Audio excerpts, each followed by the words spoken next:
Class 8 অষ্টম শ্রেণীর আমরা আজকে যে ক্লাসটি করব সেটা হলো 2.2 আমরা পড়ছিলাম সরল মুনাফা। 2.1 আমরা কি পড়ছিলাম? সরল মুনাফা।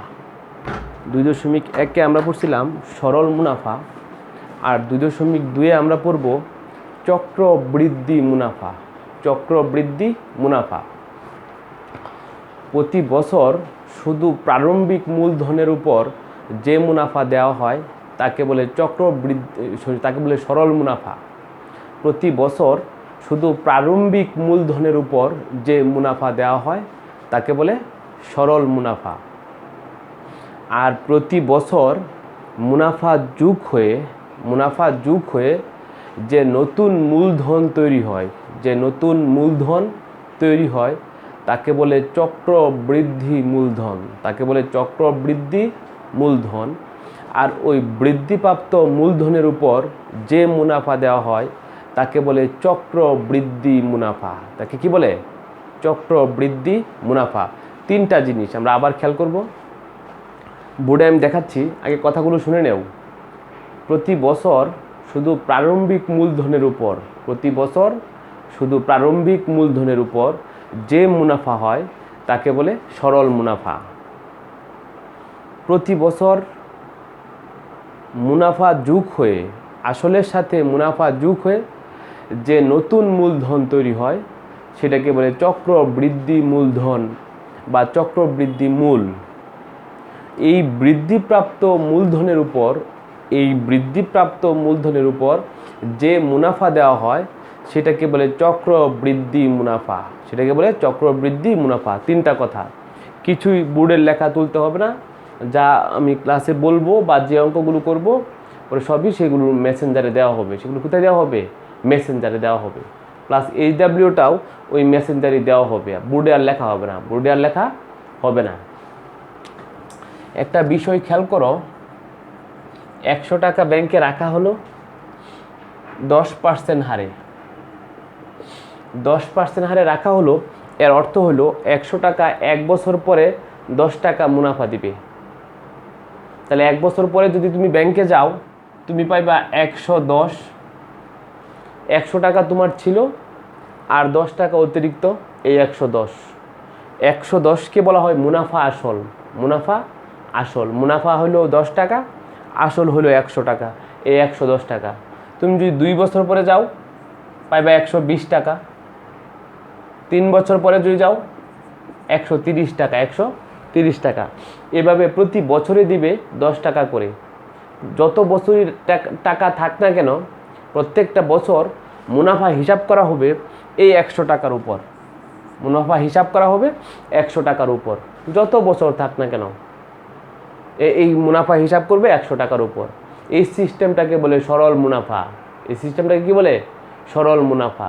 প্রারম্ভিক মূলধন কত?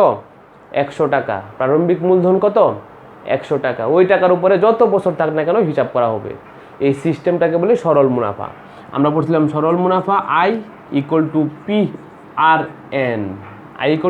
P হলো মূলধন, আর হলো মুনাফার হার, N হলো সময়। কি সময়? এখান থেকে আসল চাইলে I/RN, সময় চাইলে I/PR, হার চাইলে I/PN। আমরা এগুলো 2.1 পড়ছি। এখন 2.2 নতুন জিনিস। 100 টাকা ব্যাংকে রাখছো, 1 বছর পরে তুমি 10% হারিয়ে রাখছো। 1 বছর পরে তুমি যদি যাও 10 টাকা তোমাকে দিবে অতিরিক্ত, তুমি হাতে পাইবা 110। তুমি যদি 2 বছর পরে ব্যাংকে যাও 100 টাকার দিবে 10 টাকা, আর এই যে এখানে 10 টাকা হয়েছে তার দিবে 1 টাকা, এই হইল 121 টাকা। আবার খেয়াল করো, তুমি 100 টাকা ব্যাংকে রাখছো, 1 বছর পরে 10% হারে রাখছো, 1 বছর পরে 10 টাকা, এই হাতে পাইবা 110। কত? 110। 2 বছর পরে যদি তুমি ব্যাংকে যাও 100 টাকার কত দিবে? 10 টাকা। তো তোমার যে এই 10 টাকা যোগ হইয়া মুনাফা আসল হয়ে গেছে 110। এখন মুনাফা হিসাব করা হবে 110 টাকার উপরে। 100 টাকার 10 টাকা আর 10 টাকার 1 টাকা, এই 121 টাকা, 121 টাকা। এভাবে 3 বছর পরে যদি তুমি ব্যাংকে যাও তাহলে পাবে 100 টাকার 10 টাকা আর ওই যে 21 টাকার 2 দশমিক সামথিং, 21 টাকার 2 দশমিক সামথিং, এতে করে 121, 130, 133 পয়েন্ট সামথিং। 3 বছর পরে গেলে কত পাইতেছো তুমি? 133 পয়েন্ট সামথিং। এভাবে এই প্রথম বছরে আসল ছিল 100 টাকা, দ্বিতীয় বছরে আসল হয়ে গেছে 110 টাকা, তৃতীয় বছরের শুরুতে আসল হয়ে গেছে 121 টাকা, চতুর্থ বছরের শুরুতে আসল হয়ে গেছে 133 পয়েন্ট সামথিং টাকা। এভাবে প্রতি বছর মুনাফা যোগ করে নতুন আসল তৈরি হবে, ওই আসলের উপর মুনাফা হিসাব করা হবে। এই যে মুনাফার যে সিস্টেম, এটাকেই বলে চক্রবৃদ্ধি মুনাফা। চক্রবৃদ্ধি মুনাফা 2 বছর, 3 বছর, 5 বছর রাখো না কেন, বারবার ওই 20, 30, এটাকে বলে সরল সিস্টেম। এটাই চক্রবৃদ্ধি মুনাফা। চক্রবৃদ্ধি মুনাফা আমরা 2 বছরের হিসাবটা যদি কাউন্ট করি 121 টাকা। কত টাকা? 121 টাকা। 100 টাকা তো প্রারম্ভিক মূলধন। এখন 2 বছর পরে কত হয়েছে? 121। প্রারম্ভিক মূলধন, প্রারম্ভিক মূলধন কত? 121 টাকা, সরি 100 টাকা। প্রারম্ভিক মূলধন 100 টাকা। পরে চক্রবৃদ্ধি মূলধন, চক্রবৃদ্ধি মূল যে কথা, চক্রবৃদ্ধি মূলধন একই কথা। এই 121 টাকা চক্রবৃদ্ধি মূলধন, মানে ছিল 100 টাকা আরও বাড়ছে 21 টাকা। এই 121কে বলা হয় চক্রবৃদ্ধি মূলধন, মানে আগের আসল আরও বাড়লো কত, এটা মিলায়া। এখন 121 থেকে যদি 100 টাকা বাদ দেও থাকবে 21 টাকা। এই 21 টাকাই হইল চক্রবৃদ্ধি মুনাফা। চক্রবৃদ্ধি মুনাফা 121 মাইনাস 100 ইকুয়াল টু 21 টাকা। এই হলো সরল মুনাফার যে সিস্টেমগুলো, এই হলো চক্রবৃদ্ধি মূলধনের সিস্টেমগুলো। ক্লিয়ার? চক্রবৃদ্ধি মূলধনটা ক্লিয়ার? এখন এই চক্রবৃদ্ধি মূলধনের সূত্রের প্রমাণ আছে, প্রয়োগ আছে, এগুলো আমরা দেখব। প্রমাণগুলো আমরা পরবর্তী ক্লাসে পড়ব, শুধু আগে সূত্রটা একবার জেনে নিব। চক্রবৃদ্ধি মূল C equal to P into 1 যোগ R whole to the power N. মনে রাখবো, আমি আগেই বলছি চক্রবৃদ্ধি মূল যে কথা, চক্রবৃদ্ধি মূলধন একই কথা। C equal to P into 1 plus R whole to the power n. এখানে আগের পরিচয়, সি তো চক্রবৃদ্ধি মূলধন, পি হলো আসল, আর হলো হার, এন হলো সময়। এন কি? সময়। চক্রবৃদ্ধি মুনাফা, চক্রবৃদ্ধি মুনাফা C minus P, C minus P. C হলো চক্রবৃদ্ধি মূলধন, ওই চক্রবৃদ্ধি মূলধন থেকে পি বাদ দিলেই চক্রবৃদ্ধি মুনাফাটা পাওয়া যাবে, চক্রবৃদ্ধি মুনাফা পাওয়া যাবে। এই দুইটা কথাই সূত্র। এখন আমরা অঙ্কে চলে যাই। 8,000 টাকা শতকরা 8 টাকা মুনাফায়, ডাকটা আমি লিখব না, 8% মুনাফায়, 8% মুনাফায় 62,500 টাকার, 62,500 টাকার 3 বছরের চক্রবৃদ্ধি মূল কত? খেয়াল করো, 8% হার মুনাফায়, শতকরা 8% হার মুনাফায় 62,500 টাকার 3 বছরের চক্রবৃদ্ধি মূল কত?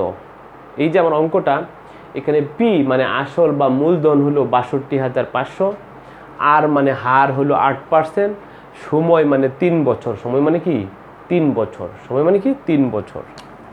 তাহলে আমরা জানি চক্রবৃদ্ধি মূল চক্রবৃদ্ধি মূল C equal to P into 1 যোগ R whole to the power N. আমরা জানি চক্রবৃদ্ধি মূল C equal to P into 1 plus R whole to the power N. সূত্র লিখলাম। পি কত বলো? পি মানে মূলধন কত? ৬২,৫০০। এন মানে 3 বছর। হার মানে আর 8%। 8কে 100 দ্বারা ভাগ করে পার্সেন্ট তুলতে হবে। 8কে 100 দ্বারা ভাগ করে পার্সেন্ট তুলতে হবে 0.08। 8কে 100 দ্বারা ভাগ করে কি পার্সেন্ট তুলতে হবে।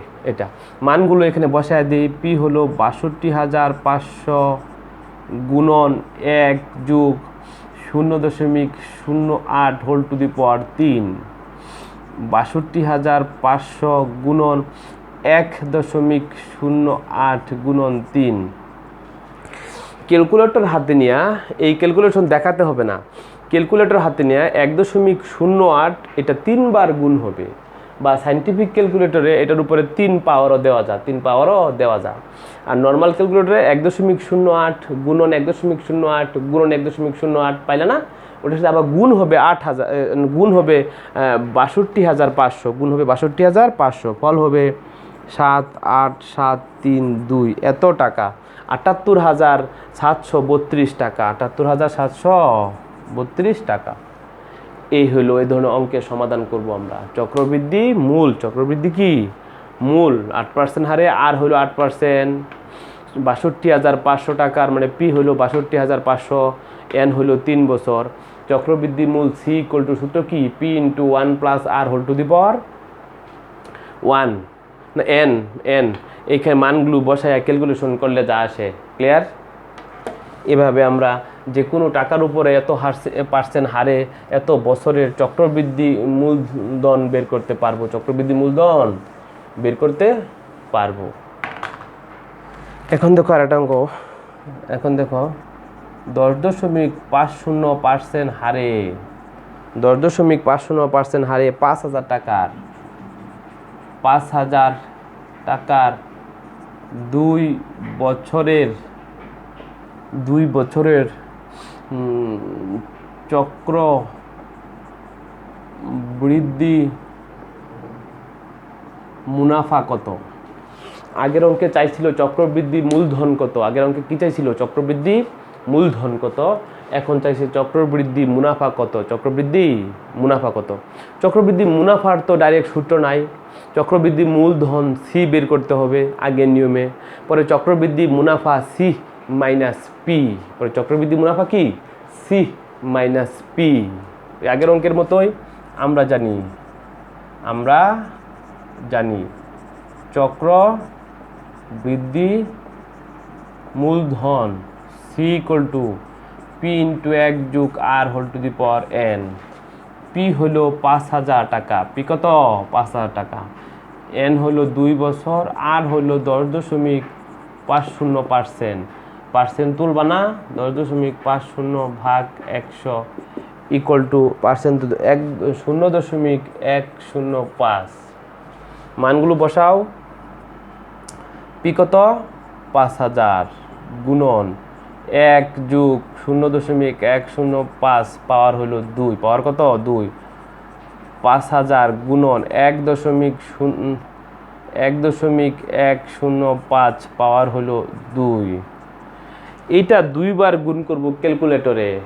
কয়বার? 1.105 2 বার গুণ করব, তার সাথে গুণ হবে 5,000, তার সাথে গুণ হবে 5,000, ফল আসবে 6105, 6105.13 টাকা, 13 টাকা। দশমিকের পরে যখন একাধিক অনেক গড় আসবে, এই 2 গড় পর্যন্ত আনুমানিক নিবা, নেওয়ার সময় এই যখন সেখানে প্রায় লিখে দিবা। কি লিখে দিবা? প্রায়। আমরা পাইলাম চক্রবৃদ্ধি মূল, চক্রবৃদ্ধি মূল। প্রশ্নে কি চাইছে? চক্রবৃদ্ধি মুনাফা, চক্রবৃদ্ধি মুনাফা, পরে কি? চক্রবৃদ্ধি মুনাফা সমান সমান সি মাইনাস পি। সি কত? 6105.13 মাইনাস 5,000, মাইনাস কত? 5,000। এটা হবে 1105.13, 1105.13 টাকা প্রায়। প্রায় লিখে দিবে। এখানে যেহেতু প্রায় আছে, ওই বিয়োগ করার পরে ওখানে গিয়ে প্রায় থাকবে, কি থাকবে, প্রায় থাকবে। চক্রবৃদ্ধি মূলধন C equal to P into 1 plus R whole to the power n. তো বের করলাম। আর চক্রবৃদ্ধি মুনাফা যদি চক্রবৃদ্ধি মুনাফা চাইলেও প্রথমে চক্রবৃদ্ধি মূল বের করতে হবে সি, চক্রবৃদ্ধি মূল বের করতে হবে সি, পরে চক্রবৃদ্ধি মুনাফা C minus P, C minus P. Clear? এভাবে আমরা শিখলাম সরল মুনাফার ক্ষেত্রে I equal to P N R. সরল মুনাফার ক্ষেত্রে কি I equal to P N R, ওখানে আসল বের করতে পারি, সময় বের করতে পারি, হার বের করতে পারি, ওই নিয়মগুলো আমরা দেখছি। এখন এই 2.2 আমরা বলবো চক্রবৃদ্ধি। চক্রবৃদ্ধিটা আমি শিখছি।